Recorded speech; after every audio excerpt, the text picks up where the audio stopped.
Bear down, Chicago Bears. Guys, I got to be honest with you.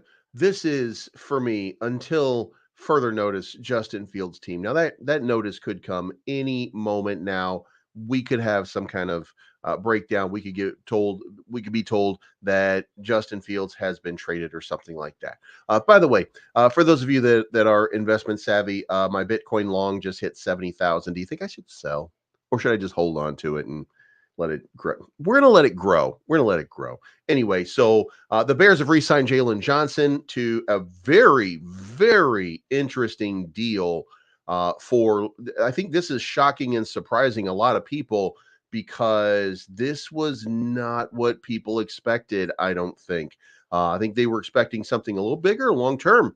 So Jaylon Johnson took an interesting path in this free agency, and seemed to give the Bears a home team discount, which is very odd. I would not have expected to see that. Also, we're going to talk about some of the receivers in this current draft. We're going to talk about some of the safeties in this draft, and we're going to look at the last. We're going to look at the last 10 years worth of draft picks and see who actually got a second contract, because the list, there's a few, and we're going to do that right after the jump. I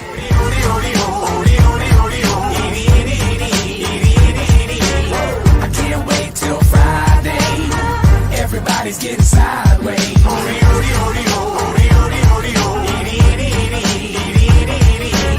Pass the bottle back my way. Everybody's getting sideways.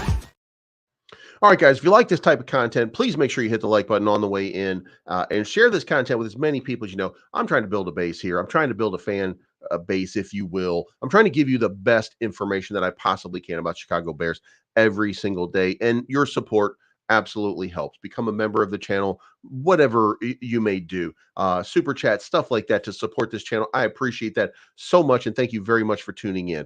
But big news of the day, number one, is that the Bears have re-signed Jaylon Johnson to a 4-year, $76 million contract extension with $54 million. I want to say it was guaranteed on it. He's getting $60 million for the first 3 years of the deal, $54 million of which is guaranteed. And then he can hit the market again at age 28. And I think, listen, here's what I think happened. This is very, very interesting. Okay. He did not, and he wanted to average more than $21 million per year, in line with Jair Alexander. He wanted to be paid as the number one guy. Now, and he was adamant about that. What caused him to take 19 million instead? Well, it is my understanding that what he did was they took 1 year off of the deal so that he was locked in for a shorter period of time, to give him an opportunity to go back into free agency in 4 years. And look, the salary cap went way up. Interest in the NFL is way up. It is, look, the interest, we gotta say this, guys. Since Taylor Swift won the Super Bowl, interest in the NFL has skyrocketed. Shout out to Taylor Swift. It's amazing that Taylor Swift alone could beat 11 other guys, especially San Francisco 49ers. It is amazing that she was able to do that alone with no help. So because of that, there's a huge interest in the NFL. That huge interest in the NFL, of course, turns to money. So the salary cap for the NFL has gone up tremendously, all thanks to Taylor Swift. That's what I'm told by the Swifties anyway. And if you, and by the way, I think that's wild that people put so much into this, which is absolutely crazy to me. But it's going to be beneficial for the NFL, because Taylor Swift brings a new era of fans into it. You know what I mean? So this is, but the point to it is, Jaylon Johnson going to go in 4 years, and he's going to test that free agency market when he probably gets 35 million. I want to say, you're looking at 21 to 25 right now, right? Well, 4 years from now, that's going to be 35 million for an elite cornerback in this league, especially if the salary cap continues to go up like it is right now.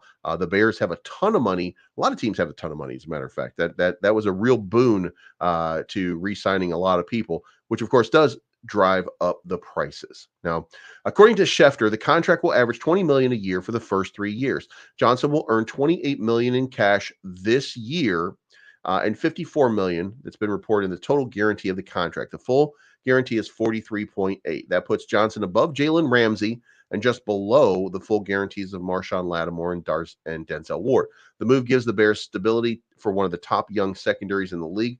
Johnson is now locked up through 2027, Tyreek Stevenson through 2026, Jaquan Brisker and Kyler Gordon through 2025. So, we've got this is a very good, very solid backfield, guys. This is suddenly secondary, I should say. This is now one of the better secondaries in the league with consistency over the next couple years. This is where the Bears have to start winning. This is win now. This is not win in 2 years. This is win now. Okay. And by the way, there was a rumor that came out last night that the Bears were on the cusp of trading the number 1 pick. I don't think that rumor was true. I think it was a Wesley Steinberg, who is a New York Giants rando, I want to say. So I don't think there's anything real. So if you hear anything about the Bears trading the number 1 pick, don't trust any sources unless it's kind of official, unless it's kind of an official thing. So, but if you like Jaylon Johnson, by the way, make sure that you leave a comment down below. Definitely Jaylon Johnson fans everywhere. And if you're in the chat right now, a shout out with a JJ to let me know that you are a fan of this re-signing. Just put in hashtag JJ in the comment section, and let's go with Jaylon Johnson. He's got a long way to go, and this team is on the cusp of greatness. I'm telling you right now.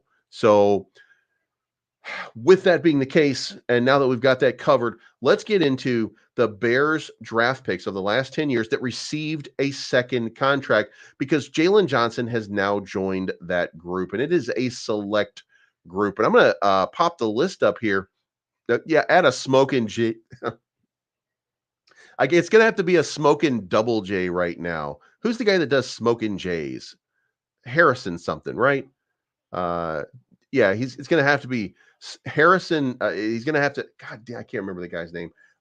Harrison. I want to say Graham. Is that right? And shout out. It's going to have to be 2 smoking double J's now. By the way, I do miss Jay Cutler. Not gonna lie. I'm not gonna lie. I miss Jay Cutler. But let's talk about it. Like, here's the guys, right? This is a big list, by the way. I when I started to look at this, I'm like, man, this is the last 10 years in the drafts. These are the guys who signed follow-up contracts. Cole Kmet, 4 years, $50 million. We $12.5 million a year for Cole Kmet. That's a pretty good deal. Jaylon Johnson, 4 years, $76 million. Roquan Smith, 1 year, $9.16 million.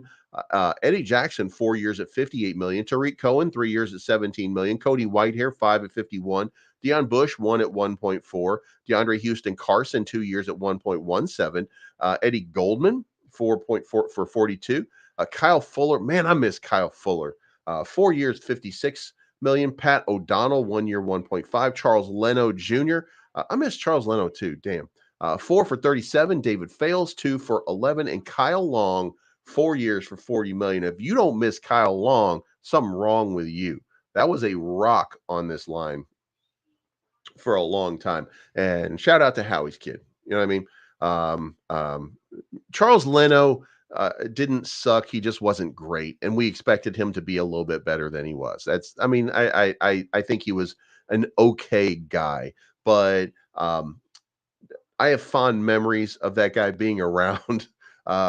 So, and I'll tell you more about that later on at some point. But look, this is a fantastic moment right now for the Chicago Bears.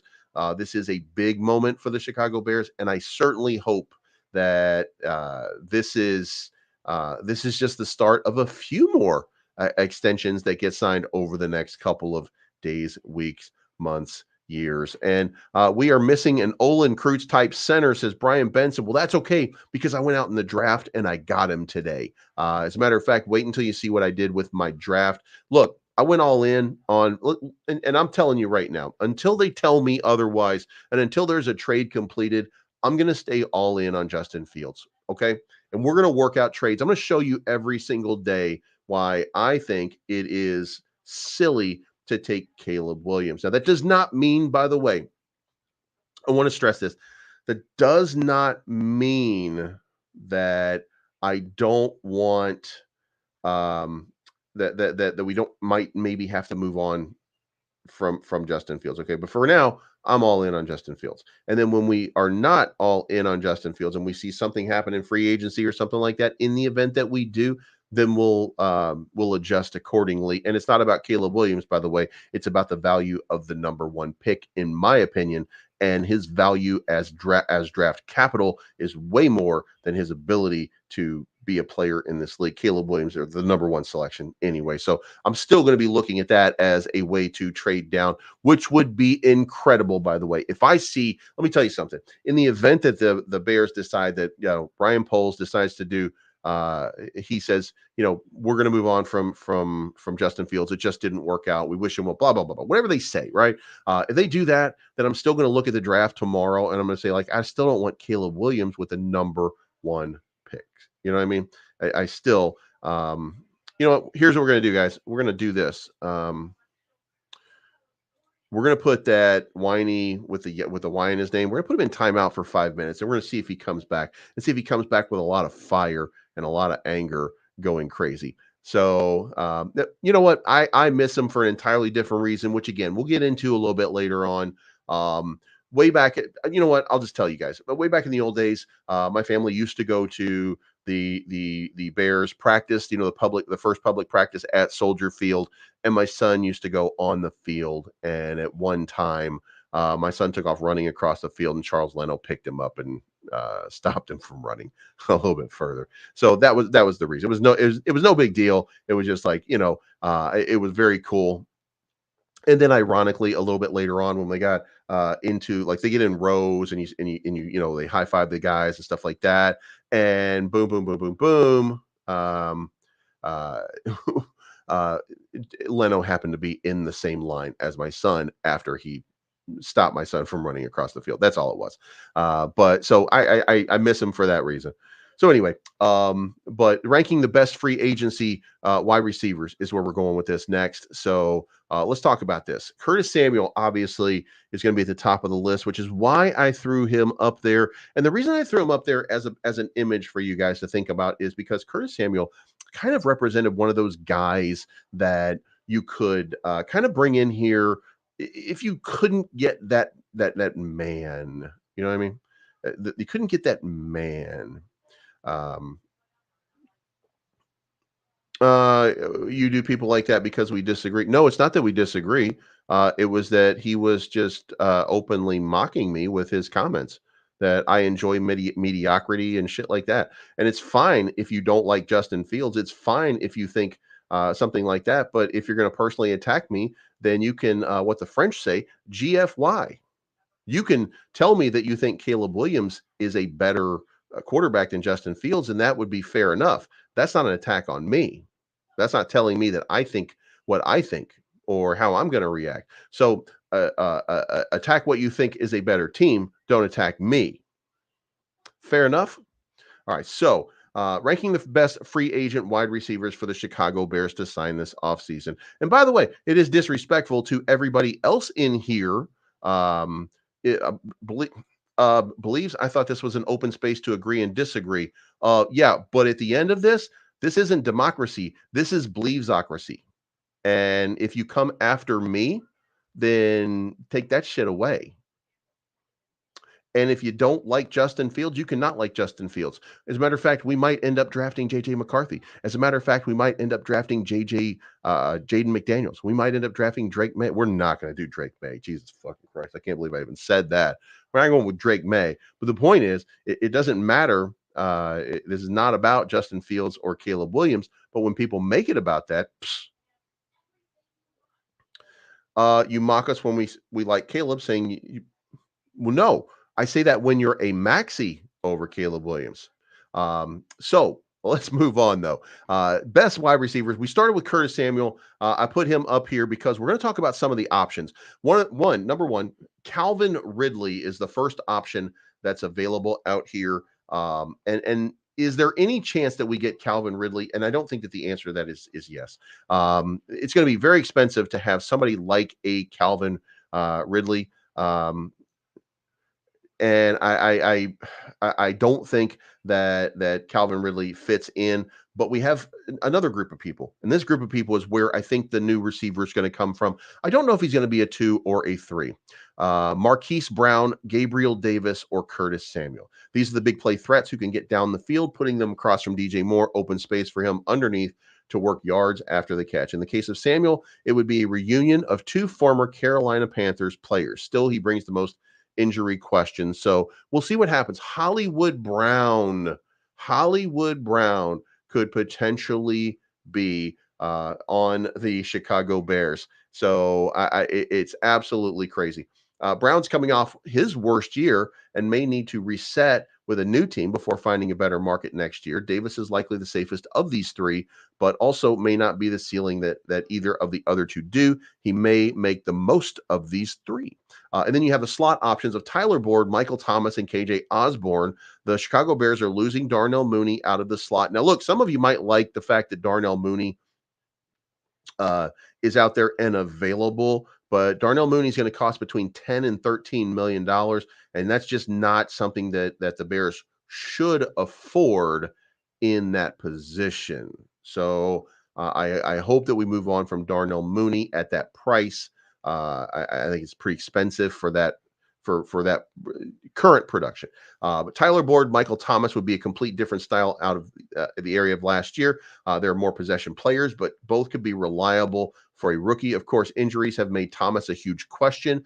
Osborne would be similar to Mooney with a change of scenery. So KJ Osborne, maybe somebody like that kind of goes on. And then upgrades from Equinemius St. Brown, Kendrick Bourne, Noah Brown, Josh Reynolds, and Mac Hollins. The Bears need a blocking type of receiver who can do the dirty work. He can make the tough catches and run the routes that some do.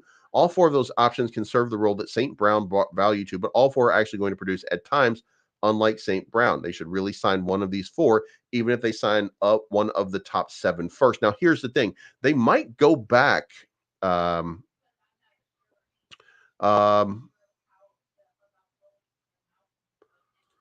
No, because I don't care if you like somebody over anybody else. It's when you attack me that you get muted. So as long as you keep it to the players, we're good. I don't care what you think of the players. So Kendrick, I like to mock it because it's my goddamn show. I get to mock you. It's fine.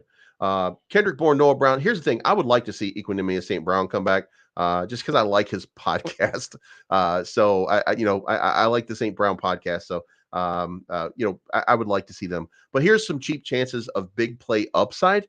You got Odell Beckham Jr., DJ Clark, Marquez Valdez-Scantling, and Donovan Peoples-Jones. So there is a really big possibility that we've got some receivers that are out here. And then when you're looking for a returner, you're looking at Isaiah McKenzie, Braxton Berrios, Richie James, Ray McLeod, and Kevin Duvernay. Not Vus Jones Jr., by the way. Like I really don't want Vus Jones Jr. Like, Jesus Christ. And by the way, he didn't do that bad towards the end of the season. You know what I mean? He when you say we sound like a dope, you're mocking us. Why don't you get that? Because it's my goddamn show. I thought we just established that. It's my show. So I get to decide what's good. It's okay. So anyway, we like Equinemius. I like Equinemius St. Brown. Would like to see him stay with the team, but it's not necessarily going to be something could happen. Vus Jones Jr., by the way, he had a moment in time where everything he touched turned to basically everything he touched turned to shit. Right? He was just not. He was not going. He was not killing it. He was not crushing the game. And then all of a sudden, everything kind of turned around. He got a little more playing time at receiver. And look, I'm not saying he's a great player, by the way. I'm not saying, but what I'm saying is he did better after so many bad plays. Like after him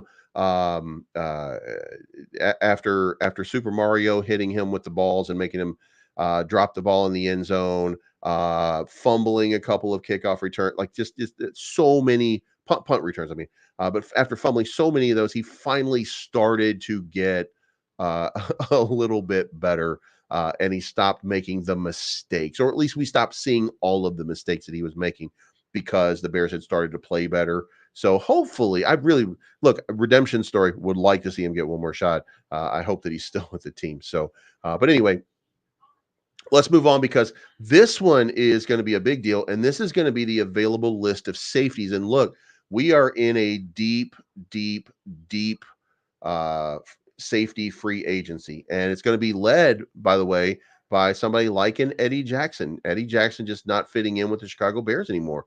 It's going to be real interesting to see because look, and Eddie is one of the top free agents. He probably will sign another decent contract. So let's look at some of the available options. First of all, we've got Xavier McKinney, we got Kyle Duggar, we've got Justin Simmons, Cameron Curl, and then of course Eddie Jackson. Now, what are the odds that we re-sign Eddie Jackson?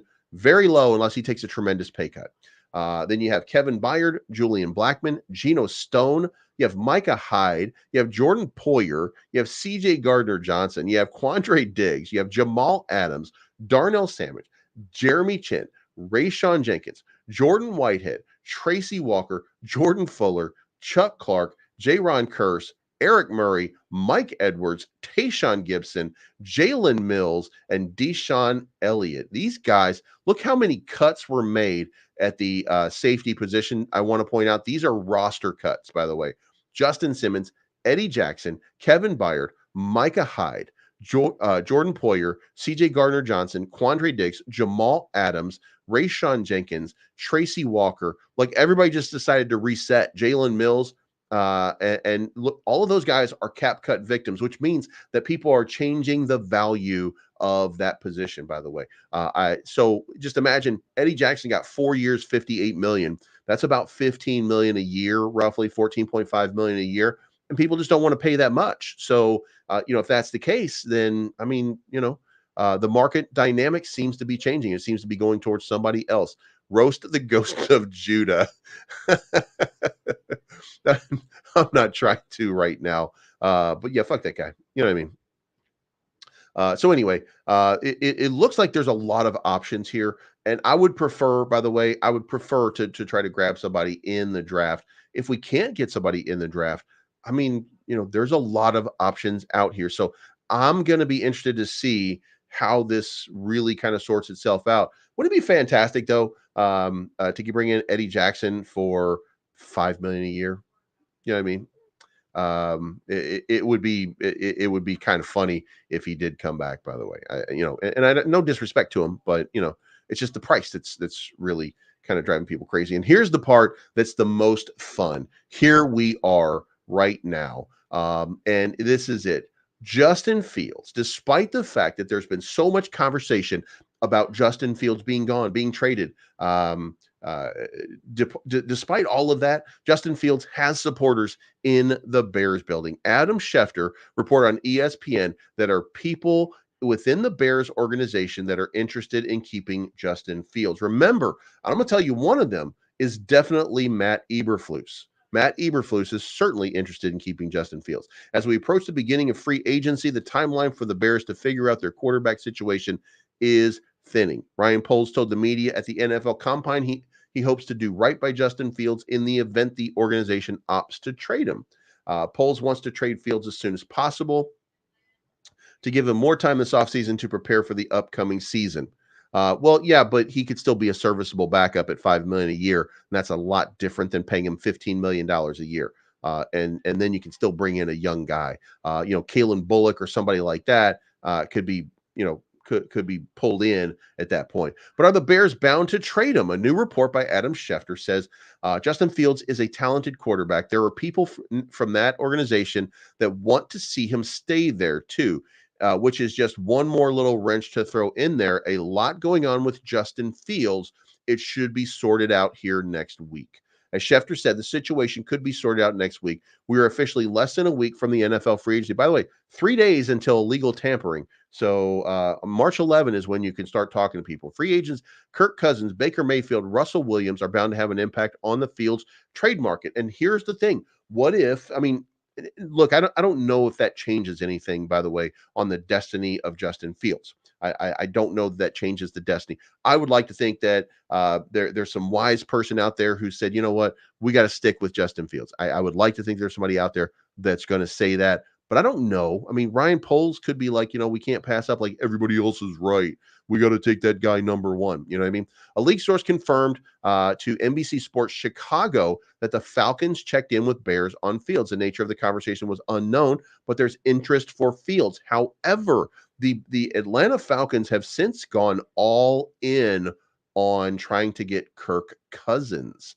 So that seems to be the way that they're going. Now that changes the market. Well, now your market is maybe the Raiders, maybe the Steelers. The Steelers are now saying they want to stick with Kenny Pickett. They're not saying 100%. They want to bring in competition for Kenny Pickett.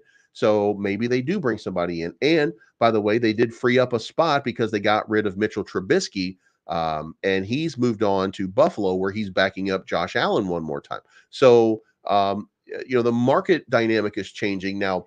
The New York Giants are out there, and the New York Giants have an opportunity to grab themselves a quarterback. And there's, by the way, there's a lot of opportunity going down the draft for the New York Giants. The Giants should not be motivated in any way to make any kind of moves. It would seem to me like it. My opinion. But I don't think that there's any value in the New York Giants moving, because at number 6, if everybody took a quarterback, you still have some really good quarterbacks that are available that you could go with for the New York Giants. So if you got Caleb Williams out of the way and you got Drake May out of the way, there's a chance that Jaden Daniels still becomes available at that point. And then there's definitely chance that JJ McCarthy is still there at the number 6 pick. So I don't think the New York Giants are looking at a Justin Fields move either.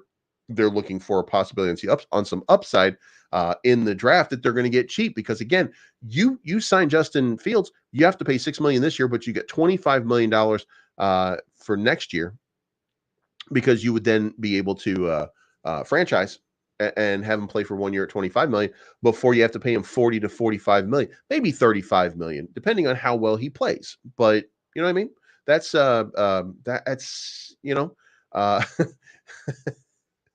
the rest are incels. That's awesome. But anyway, so the point here is that the market for Justin Fields is waning. There's probably not a lot of people sitting out there. And here's the other part. The other part is everybody sees the potential. Now, that doesn't mean that it's going to be fulfilled, by the way. We should at least recognize that Justin Fields has flaws. He holds on to the ball longer than anybody else. The only person that holds on to the ball as long as him up until recently was Lamar Jackson. But of course, they're running quarterback, so it is expected some of that. But here's the problem. Problem is Justin Fields got to work on a release. He's got to release the ball a lot earlier than what he's done. So we're going to talk about that. As a matter of fact, he held on the ball for 3.04 seconds, which is up almost a 20.25 of a second from his rookie year. He was holding on to the ball far longer last year. So with Justin Fields having supporters, then let's talk about this. And this is the point why Justin Fields should be number 1. And I'm going to make a pitch to you guys. If you're locked in on Caleb Williams, nothing I say is going to change your mind. If you're locked in on moving on from Justin Fields, there's very little that I could say to change your mind. And in fact, I'm not looking to change your mind. I'm just looking to state my case. I assume that 81% of you are going to agree with me, and 19% of you are either going to say, no, we want Caleb, or how come you put somebody in timeout just because they said something? You know what I mean? I just assume that's what's going to happen. But the question really is, what does Justin Fields bring to the Chicago Bears that we don't know from Caleb Williams? And I want to start off with this. If it's turnovers, then Caleb Williams has as many, if not more, turnovers than Justin Fields in terms of fumbles. Holding the ball or going downfield, I want to state for the record, and we did this again. I have a video which I'll link down below or something like that, but it's a quarterback comparison. And during the quarterback comparison, Caleb Williams looks like a rock star compared to Justin Fields when you compare Justin Fields' NFL stats to Caleb Williams' college stats. If that's what you're doing, then you're going to be like, that's a great guy. And then if you look at Jaden Daniels did as well, if not better, than Caleb Williams. And Drake May, I don't understand I don't understand why on this one. I don't understand why. Go listen to Chris Sims about Caleb Williams. I think I did already. I think I heard. And by the way, even Chase Daniel, I've heard Chase Daniel. A lot of people, and look, I mean, I know these guys.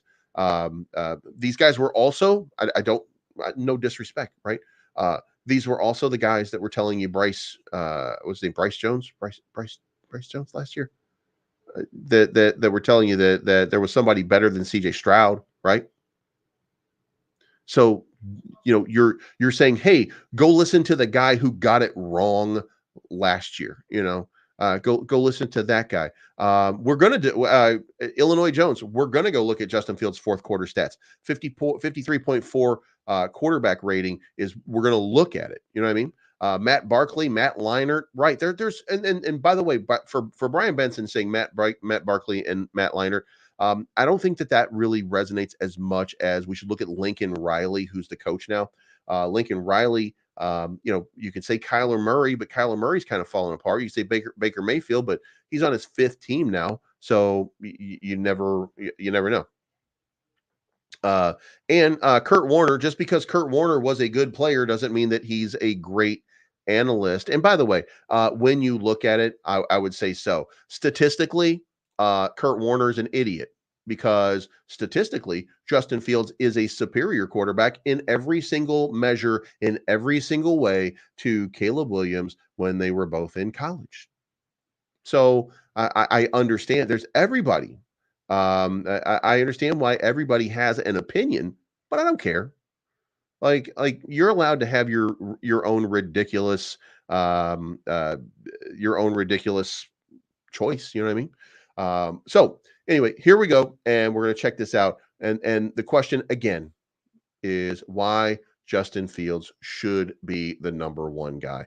And I'm going to try to, as simply as I can, break this down.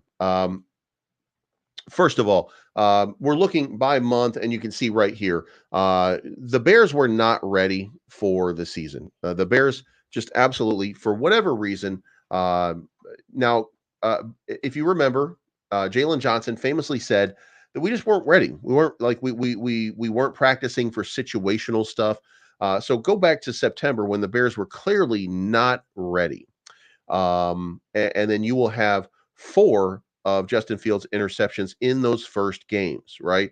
And those were he had a 58% completion ratio. Now, by the way, we did take on the Green Bay Packers, which had a decent defense this year. They won with defense. And then we also had the Kansas City Chiefs. But we also, I think, sprinkled in there had Dallas, or not Dallas, but Denver, worst team. So he had necessarily a 67.7 sack rate, and then a QBR right here of 67.7. That's what it was. Sacked 13 times, had a QBR of 67.7 in his September games. In October, he played 3 games and had a 120 QBR. Suddenly we turned it on. Suddenly something happened. But then, of course, he got injured, so he was out a couple games, and he came back at the end of November, had a 94.2 quarterback rating. And then we go back to the December games. In the December games, I'm going to say this one more time. The number 1 defense last year, Cleveland Browns. Who did we take at the end of the season? Cleveland Browns. And then who else had a top 5 defense? Green Bay Packers. Who do we play at the end? Green Bay Packers. Now, that's not a defense of Justin Fields. That's just a statement of fact that these were some really good defenses surrounded. Now, in the softer part of the schedule, where there should have been far more wins, by the way, I do want to stress here, There should have been far more wins. Justin Fields looked a lot more admirable, going on a streak right there of 8 touchdowns, 2 interceptions, and a QBR of 120 over a span of 3 games. And I want you to let that sink in. And then when he came back, continued to ball out, not at the same level, but October and November were very, very good months. Now, in the division and in the conference, quarterback rating was fairly consistent. So there's no pressure here for him in that context. With the game score. And this is where it gets interesting. And this is where we start to see the cracks in Justin Fields for anybody who's really interested in trying to be objective and not just I want Caleb or I want Justin. When they were ahead, he had a 90.0 quarterback rating. When they were tied, he had a 102 quarterback rating with a lot of attempts, by the way. When you're tied, look at this. 70% quarterback, 70% completion ratio, and a 102 quarterback rate, which means that he balls out with the game tied and an opportunity to go ahead, right? Also, that's reflective of the start of the game when it's tied 0-0. And then behind, when they were playing from behind, this is where it starts to break down. 5 touchdowns, 6 interceptions, only a 57.7% passer rating, and then a 57.7 completion rate, and then a 72.1 QBR, and he was sacked a lot. So the point to it all is there are flaws in the game that come from being put in situational plays. And I want to stress that the Bears had the worst defense to start the season that became the best defense for the final 8 games, right? But this was the worst defense that in the league for at least 8 games into the season, right? And I guess it's important to kind of look at it and point out that when you look at Chicago and the quarter, you're looking at how Chicago looked overall and how their season kind of played out. Well, when you look at it, you lost the first 4 games, right? You lost to the Packers, you gave up 38 points. You lost to the Buccaneers, you gave up 27 points. You lost to the Chiefs, you gave up 41 points. You lost to the Broncos, you gave up 31 points. And then you had a nice little streak here. This is when you beat the Commanders. You seem like you got your shit together, if you will. You lost a game you should have won um, to the Vikings, and then to the Raiders, you won 30-12. But then you came back here and you started giving up more points again, right? 30. Then you have 24, and then you have 31. So they're still giving up points, but then you see this little run right here, this final stretch of 8 games, where other than the Lions, you really kind of put a clamp on other teams. So in that 8-game stretch, you gave up 16 points, then you gave up 31, then you gave up 10, and then 13, and then 20, and then 16, and then 17, and then 17. And now you look like a really good defense, a defense that didn't exist at the beginning back here. None of that was happening over here. You were losing and giving up 30 points a game. So going back to Justin Fields' statistics, if you see that either being tied or ahead, Justin Fields looks like he's able to perform pretty well. It's when he's coming from behind having to make big throws. If that were the case, or if that's the case, then suddenly you fix that. And by the way, a lot of this comes down to, not all of it, but a lot of this came down to coaching and putting Justin Fields in situations he was not comfortable with. Like, for example, multiple screenplays in a row where everybody knew what the play was. That was at the point, by the way, when Matt Eberflus said, "Oh yeah, Justin Fields is able to audible out of plays," and then somebody said to Justin Fields, "Hey, why are you not audible? How come you're not audible out of plays?" He's like, "I'm not allowed." So there was a problem there. And the problem was both communication and Luke Getsy calling the second half of games. So that puts you at 72 quarterback rating. Then this gives you kind of a breakdown of how far you were ahead or behind on the playing surface. 84.8 on grass, 94 on artificial surface. Home and away, much better play at home. Not by too much, though, by the way. However, completion ratios up near 65%. Suddenly, not a road warrior, I got to say. for Justin Fields. But it's not 3 interceptions against Notre Dame, so that's something. You know what I mean? For the number of attempts, then here's where it starts to break down. This is where you get the real breakdown. Okay, so this is where in attempts passing 1 through 10 yards, I mean, that's screens and stuff like that. 102.3 quarterback rating, which is, by the way, why I kept saying the short passing game is what we should be doing with Justin Fields and not trying to push the ball downfield. But here we are. Attempts 11 through 20, still admirable, really good actually at 97.6. Now you've got a 70.8%, but again, this is that dink and dunk sort of passing. 11 through 20, you're at 60%. So this right here tells me that there's something there. There's 11 touchdowns and 2 interceptions. 21 through 30 yards when you're being pressed. This is where it gets a little bit rough, and you're looking at 68.5% QBR, 5 touchdowns, 5 interceptions on this 21 through 30 yard passing. And the ratio goes down to 56.7. I mean, it's not as good as it should be, but it's not this right here. On attempts of 31 plus 15 of 34, 44% completion. And then you have 0 touchdowns, 2 interceptions. Again, one of these might be a Hail Mary that ended up in an interception or something like that. And I think there was an interception that was called an interception that wasn't an interception. And then there's that 34.3 quarterback rating.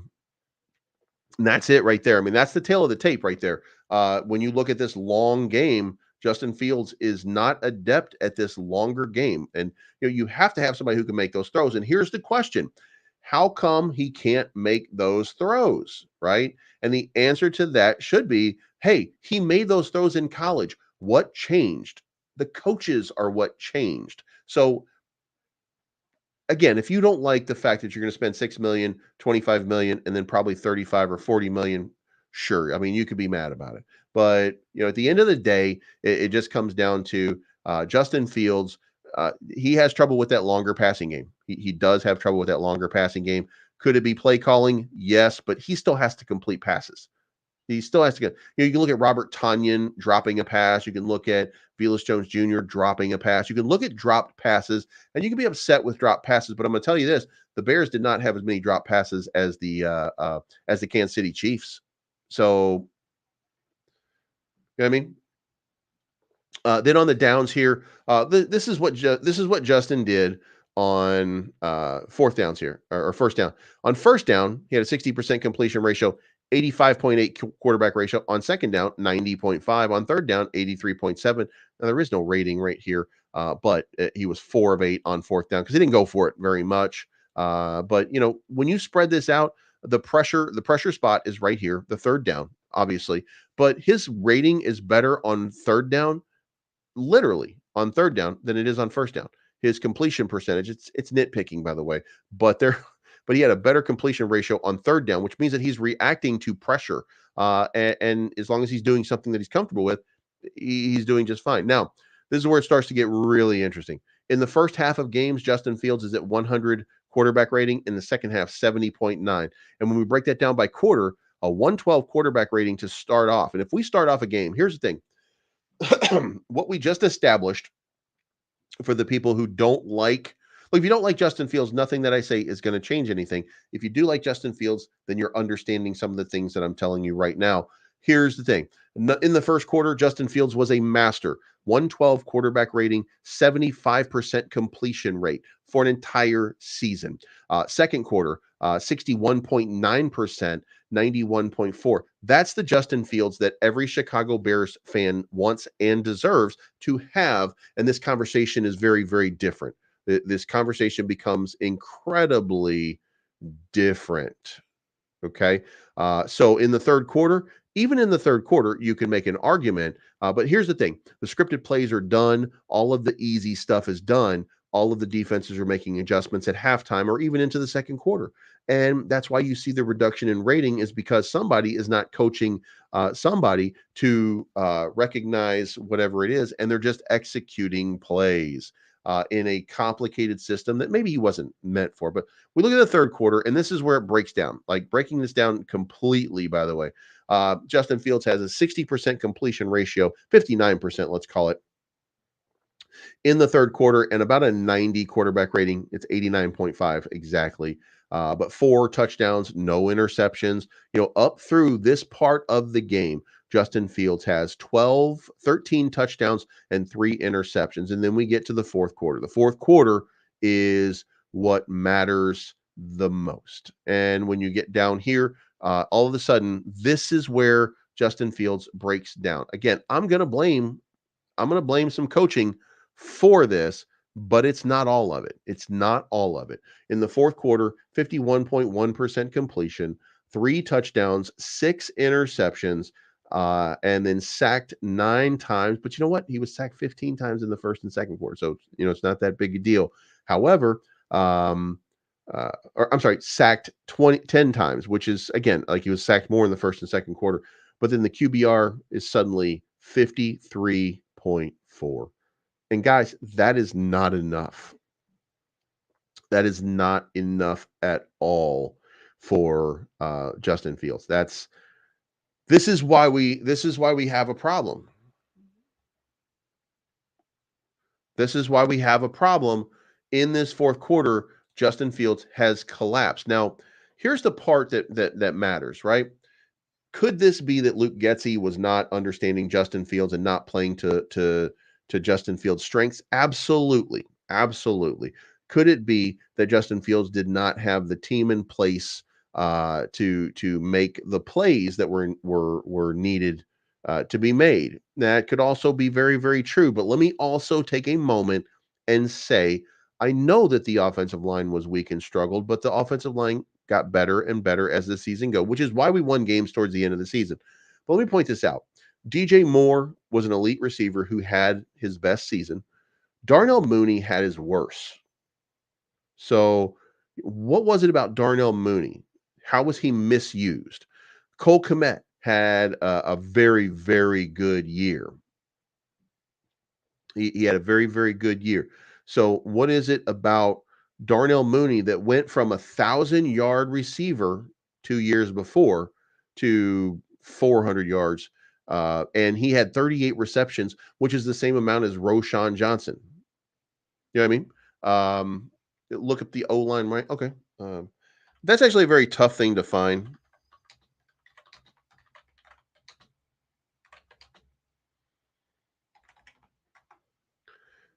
All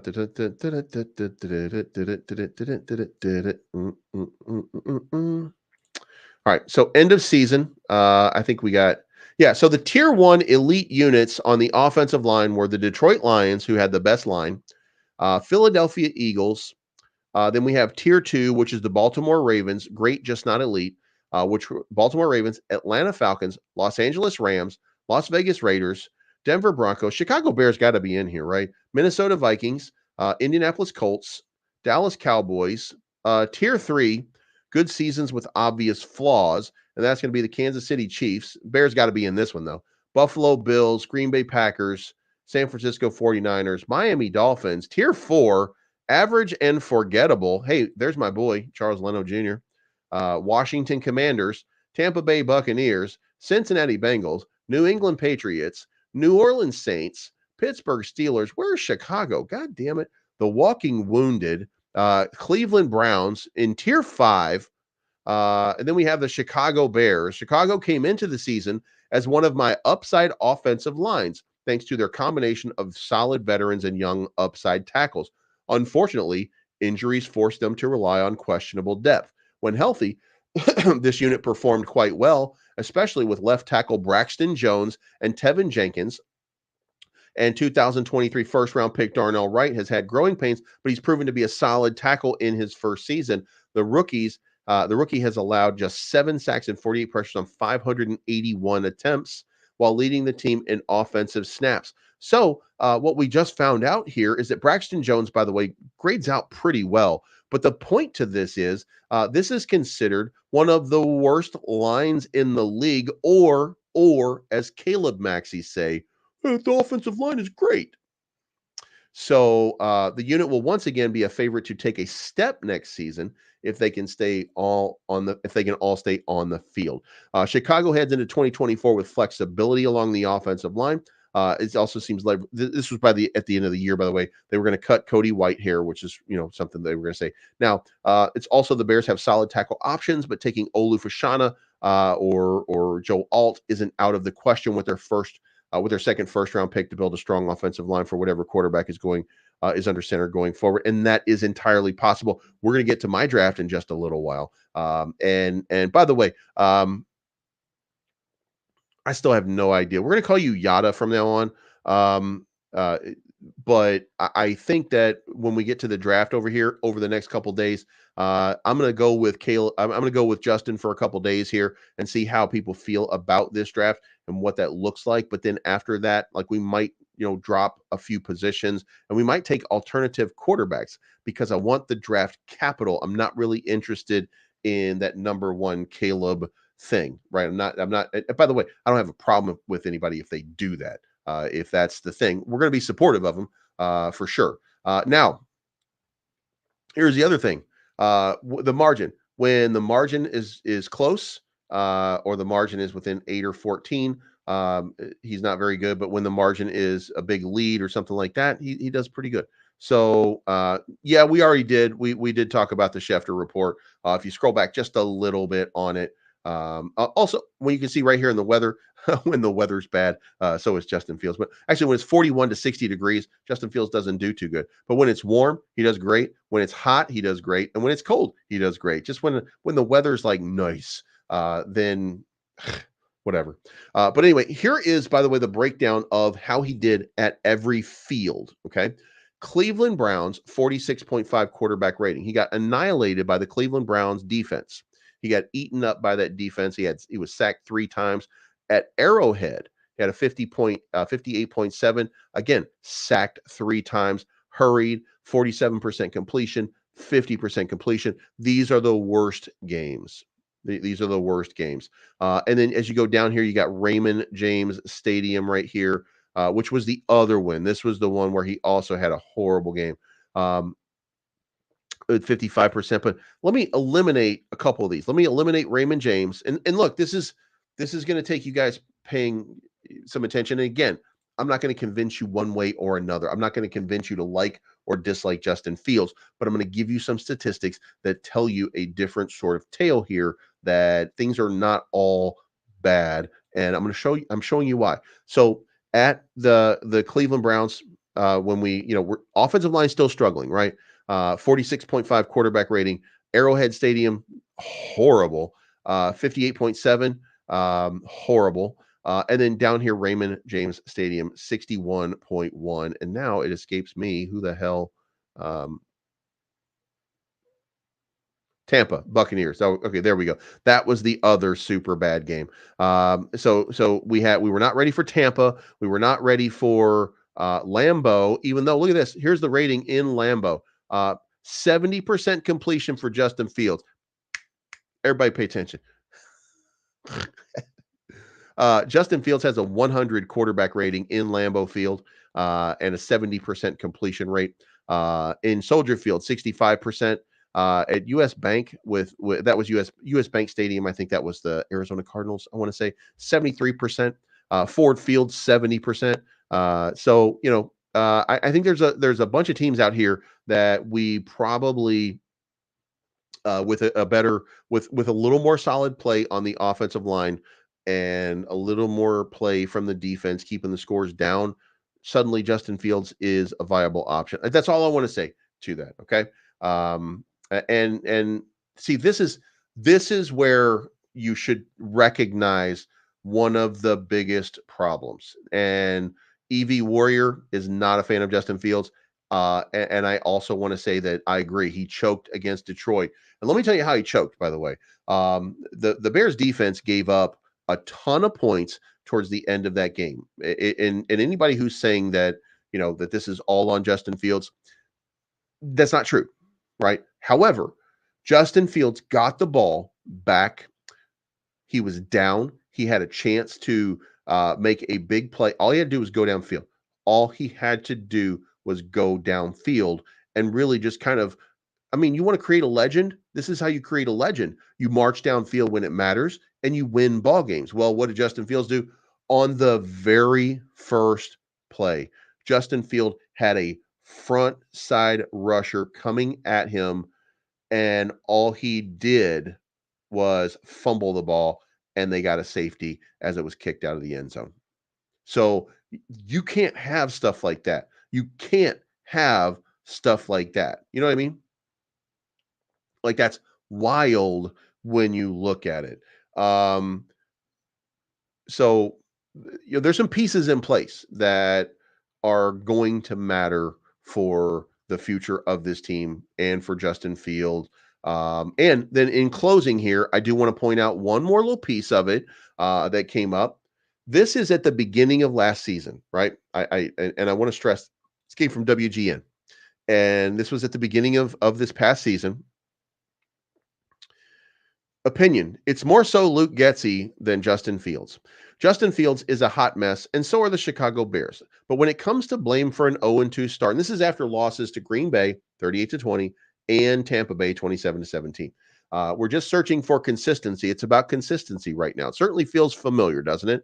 I, like most of you, spent my Sunday yelling at a TV with Chicago's almost totally ineptitude on offense, save for 2 possessions, driving me up a wall. In honor of the lucky few who missed the performance, here are the spark notes. Chicago got off to a hot start against Tampa Bay, scoring on their opening drive, only to regress so much as the game went on.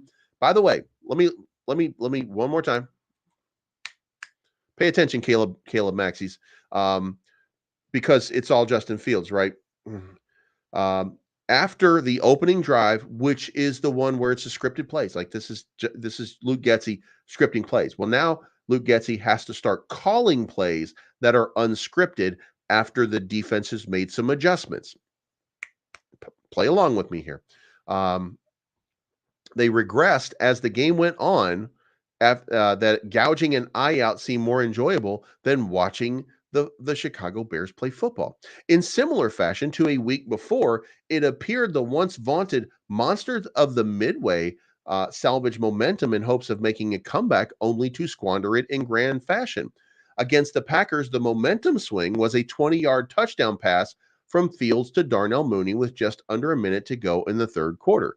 Sunday, it was also a 20-yard touchdown pass, this time from Fields to Chase Claypool near the 6-minute mark of the fourth quarter.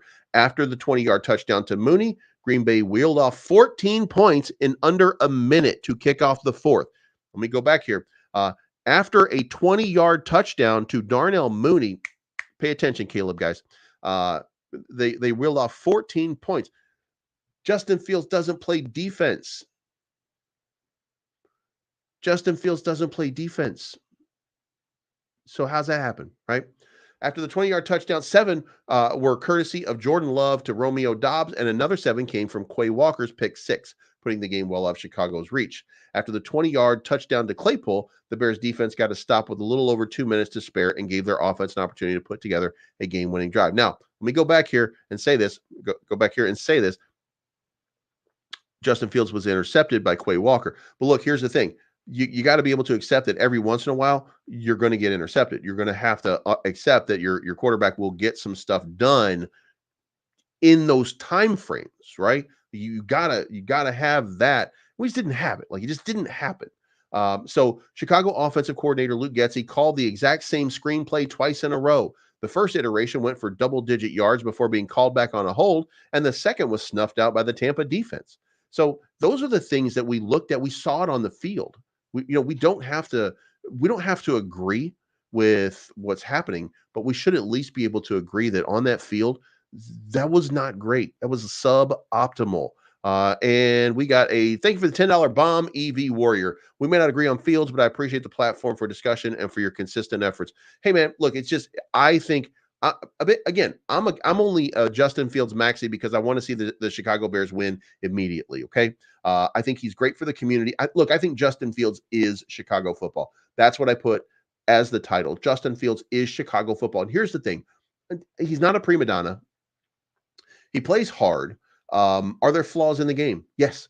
Have there been flaws in every Chicago quarterback ever? Yeah, there have been. Is there a way to work him out of those? And I think the answer is yes. There are ways to work him out of that. First of all, defense doesn't give up 40 points a game, or let's call it 30 points a game.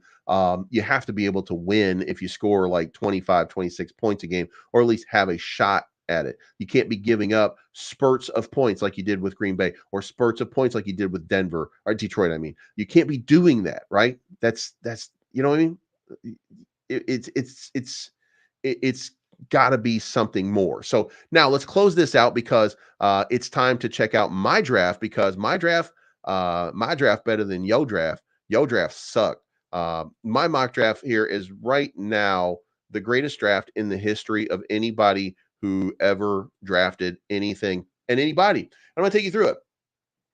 So what I did was, number one, I traded down on that first pick, and my idea here was I want Marvin Harrison Jr. And for the moment now, I'm sticking with Justin Fields as my quarterback. That's what I'm going with. And if you don't like it, that's okay. It's not your draft. You want to do it? Send me your draft, by the way. Link is in the description down below. Send it to tomnationwide at Gmail, and we'll talk about your draft if you want to. But in the meantime, if not, we're going to talk about my draft. So I took Marvin Harrison Jr. with that number 2 overall. I traded with the Washington Commanders. That allowed me to get a bunch of draft capital. And I think, guys, even if you don't think that Justin Fields is the great guy that's going to win you the big games, look, he's still a playoff. Look, they still have an opportunity for the playoffs. And if you're blaming him for everything, you're as silly as you think I am for defending him. So and that way we're both idiots, and let's be idiots together. But number 2, Marvin Harrison Jr. just improved that whole Darnell Mooney as the Z receiver fiasco that we had last year. And that solves an enormous problem. We have somebody who can go up and make Justin Fields look like a better quarterback. The end. Now, at the number 9 selection, since I don't need a wide receiver at this point, I decided I'm going to drop down, and I'm going to take a trade. And Brock Bowers was available, by the way, but I thought, you know what? Let's just move down and let's see what happens here. So then I end up taking Jackson Powers Johnson with the number 15 overall. And boom, I think I've really kind of fixed the at least I've done a good job of starting the real fix on the offense with that. And then at number 36, I was able to get Darius Robinson. And then at number 40, Trey Benson, a bruising running back from Florida State, who probably will fight with Khalil and Roshan for some PT. And then that'll probably drop Travis Homer if he's even still here. I don't know at this point if he's going to be here, but to the number 4, and he'll probably get released. And then at number 57, I took Chris Jenkins, defensive tackle out of Michigan. At number 67, I took Braden Fisk. And by the way, I think Chris Jenkins and Braden Fisk are enormous potential players in this league. Letting us move on from Justin Jones, bringing these guys into the mix. And look, I think one of these guys or both of these guys could be pushing as starters by the end of their first season. And then at number 86, I was able to take Roger Rosengarten, offensive tackle out of Washington, to create a little bit more depth and a little bit more competition at that Braxton Jones spot. Again, Braxton Jones graded out very well, but Larry Borum was the worst. Like, he's the worst tackle in the league. He's the worst tackle in the league. Then I was 89. I was able to get Kalen Bullock. Again, I like the safety out of USC, Kalen Bullock, and he's available at a really good area, early part of the 3rd round of the draft. So I'm good with that. Middle part of the 3rd round. And then we have Kieran Emagaji, the offensive tackle at Yale. Again, I'm looking for offensive tackles who are going to press that team. Jackson Powers Johnson, by the way, secures my center needs for Lucas Patrick. And then and then Ryan Bates fixes my Cody Whitehair backup situation. So I think that I don't need any more. So I'm gonna lean into offensive tackles, and I'm gonna give these guys some opportunity to play. And then number 111, Devontae Walker, wide receiver out of North Carolina. Not my first choice, not the guy that I would go with, but I have free agency in order to do something still. And then with Devontae Walker, I've got a potential guy, and I need probably 3 receivers, right? So why not pick another one up here? And then at number 24, Kalen King. He's a cornerback out of Penn State. I don't know that I need this guy because, Tyreek Stevenson, Kyler Gordon, and Jaylon Johnson are going to be roaming around. but I'm going to need somebody pretty soon because those guys are not going to be around forever. So I might as well bring in somebody as a risk prospect. If he doesn't pan out, then he ends up getting released. But I think in this regard here, look, I think I've really got 1, 2, 3, 4, 5 potential starters, 6 if I'm forced in with this draft. So I traded down, and on this draft today, we ended up going with Marvin Harrison Jr. as my number 2 guy. And to be fair, like going forward on these drafts, like that's really what I want. What I want to see is I want to see Marvin Harrison Jr. I think that he's the actual generational talent in this draft. That doesn't mean that I don't think that Caleb Williams is not. Look, he could be a great guy, right? Caleb Williams could be a great quarterback, but he's not the generational talent, the generational quarterback that some of that comes from the team, by the way. Some of that comes from the team, not all of it. And look, he could end up being better than Justin Fields. I'm not saying that he won't. By the way, my argument, even though I make fun of you guys, by the way, I enjoy clowning on people who are Caleb Maxis. Um, but look, if you like the guy more, that's okay. If he's the quarterback, that's okay too. What's not okay to me is sticking with that number 1 pick and only having 5 selections and then having to fix this team in free agency, and I don't like that. Now, in my eyes, if we have Justin Fields as our quarterback next year and we have more talent around him, then this 7-10 team is a 12-5 team, and they're a playoff contender, and they could be playing in the NFC Championship. It's just that easy. It's just that easy. So what I'm saying here is, um, he's not going to be. Justin Fields might not be, by the way, he might not be that 400-yard guy. You know what I mean?